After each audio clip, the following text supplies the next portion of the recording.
All right, guys. Well, here's the patio I stained. We stained it and sealed it. We had a couple little issues because it rained. I've got some popping. It looks like maybe some of the sealer froze a little bit. I don't know what's going on there, but it didn't affect this window, this bay, or whatever you want to call it, where separation is. So if we have to come back and do something with those, we can spray like that panel, or we can spray this panel, or we can spray this panel, and it'll blend kind of, you know, to the edge, because it's got some of the same stuff going on over here, but we're actually putting a step or a bench over here. I've got some of the irregular steps out there. They're from Rosetta Hardscapes. I've got some Belvedere wall block that I'm going to use for legs. But first off, we're going to put a fire pit on it.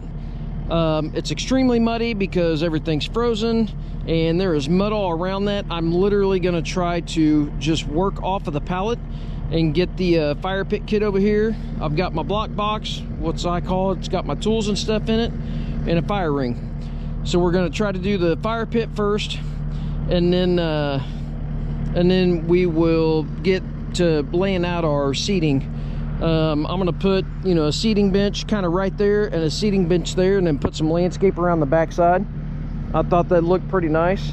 We might put another bench over there, or we may not put a bench there. We might put 3 here, but all in all, we're going to put about 3 benches out here. So let's get started. I got you on life support because it's cold outside. Battery's probably going to die. I've got the skid loader running because it's got my glue in it, so I can glue the fire pit. So not quite sure how this is going to work, not getting muddy, but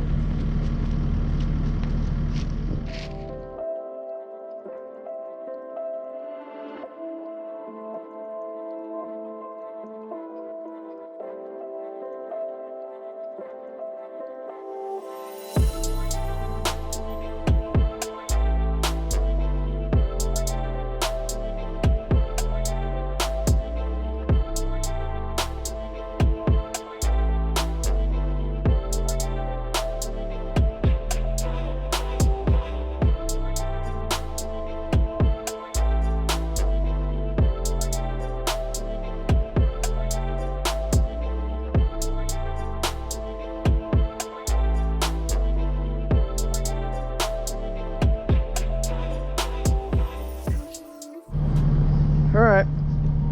Well, I've got the bottom course set. I checked the fire pit ring. It fits in there good. I've got a pretty decent reveal. It kind of tightens up over on this side. Really, if I'd shift this thing just that way, I don't know, a ½ an inch maybe, it'd be awesome, but we're not going to do that.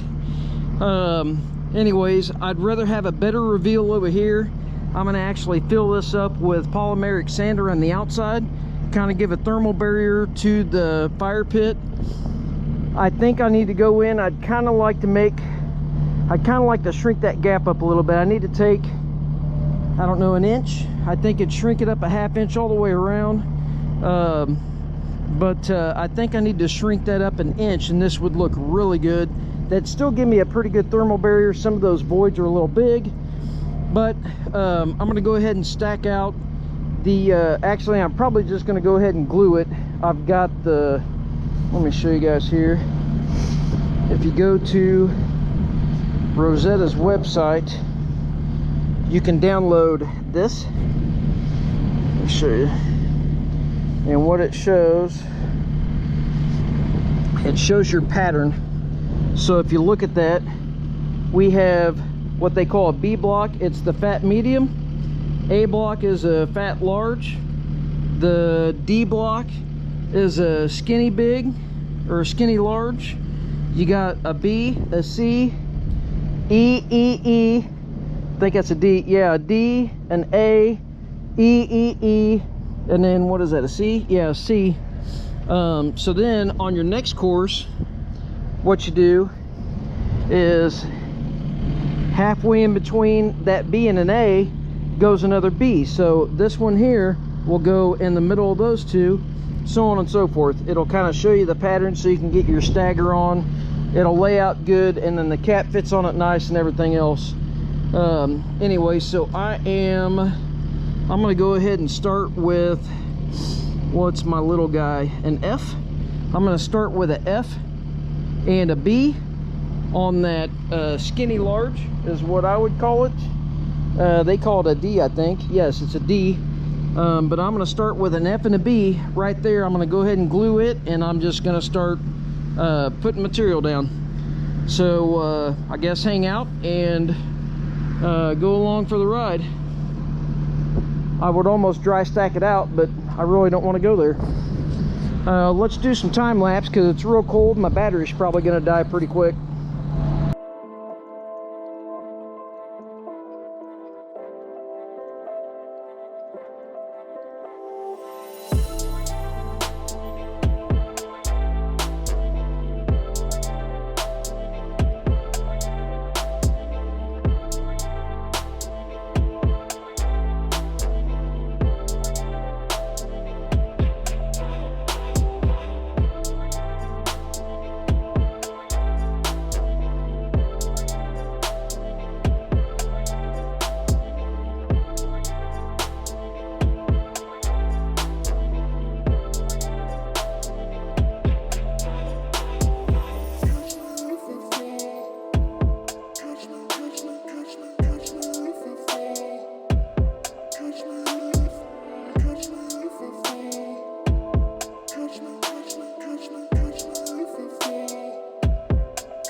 All right, guys, had you on the tripod, but that turned out pretty good. Pretty good. I had one mishap. I don't know, over here I put an A instead of a B and a C. Anyways, but just go by the plan, and I would say it turned out good. It sets good. Like I said, we'll have to cap it here in a little bit. I'm gonna go ahead and let all that glue set up. It's really cold. I had a blowout on the gun. That tube must have got wet. I've got another tube in the truck, but next we're gonna set some benches. I may end up, what time is it here? I'm probably gonna run to lunch, let this set up, so in that way I can cap this after I'm done. I don't really want to bump it. It all fits pretty tight. But I don't really want to bump it. But I think the contrast with the dark patio and that Ozark, that's Ozark color. That's what we have in Kansas. Anyways, we've got Ozark, and then I don't remember what the other color is. I usually get this because it's the darker of the two. The other one's pretty light. Anyways, turned out good. Hopefully you guys are enjoying the video. I haven't been able to do a lot of hardscape stuff for quite a while. I've only set this patio, or this fire pit, a couple times, and it's been a minute, so it took me a second. But just go by the deal. It'll tell you it's a 58-inch outside diameter, and it's not, because I think that ring that we made, I mean, maybe on the best spot. Well, no, see, I'm lying. It's 58 inches around. Okay, maybe I made my ring 60 inches. I need to make it 59. I think it'd look a little better, but polymeric sand in there, make it look good. It'll get plenty of heat buffer. Anyways, here we go. Okay, well, apparently my battery died. It had 63%, and I hit record, and it died. So I'm gonna go ahead and test fit this one more time to make sure, because all I'm gonna do is I'm gonna glue the legs, and then I'm gonna glue that bench top to the legs. I'm not gluing it down to the patio. That way, if somebody doesn't like it, they can pull it and it's not glued down.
looks so good. So good. Sit here by the fire, do your thing. Yeah. I dig it. All right, I got to build 3 more. So it takes a little bit of work by myself, but I don't know. I think it's going to work out pretty good. All right, guys. Well, there you go. It's been kind of a long day. I need to go up there and get the polymeric sand. I know I don't have enough to fill the gap, but I brought enough to kind of cover the gravel, I think, around it, and I'll just bring some more out later. But here's the benches. I think they turned out really good. I tried to use the ones with the most character, just because of the price of this house, and 2, you really just don't see anything like this around here. You guys might be building stuff like this, but what I use is the Rosetta Stone, or the Rosetta Hardscape, Belvedere. It's supposed to match the fire pit. It does pretty good, but it doesn't look like the exact same block, same color and everything, but I think it contrasts really good with the patio. This is the patio we stained and sealed. Of course, it's got muddy footprints all over it just because there's mud everywhere. It's just warm enough for the frozen dirt to freeze or to thaw. Anyways, but I tried to use the ones with the most character. Obviously this has got a lot of character in it. This one's kind of curved and coped, and I think they all 3 fit pretty good in here. This one's kind of got a fat end, so I put it over here where this flares out, just trying to be a little creative and make it flow through. But I think that Belvedere wall block makes awesome legs. I think it looks pretty good. I know you see the edges, but just looking at the profile and stuff, I really think it looks good. Let me know what you guys think. Obviously it's got the steel ring in it. He wanted to make it a fire burner instead of putting a propane insert in it or natural gas or whatever. He wanted an actual wood burner, but I think the thing turned out really nice. I generally don't stain flat surfaces. I do a lot of retaining walls, like the big block wall that we're building right now. But anyways, I'm gonna get stuff on the truck. It's way past lunchtime. It's almost dinner time. It was a fight trying to stay out of the mud and everything else, but there's doing a fire pit and some creative seating, I guess, if you want to call it that. So thanks guys for watching. I hope you enjoyed the video. We'll see you later.